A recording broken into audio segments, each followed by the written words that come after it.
अगं मी आता लय बिजी आहे. बिजी म्हणजे इंग्लिश मीडियमच्या पोरांचं क्लास घ्यायला लागले मी.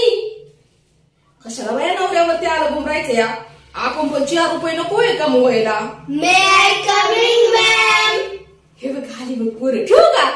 हा तुला करते नंतर मी 2 तासाच्या नंतर करते. पोरं गेली की लगेच. हा हा ठीक आहे ठेवते. हा मे आय कमिंग मॅम.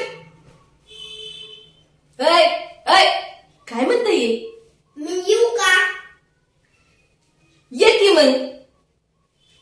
विचारायला लागले. Ma'am I will sit. काय म्हणताय रे? मी कुठं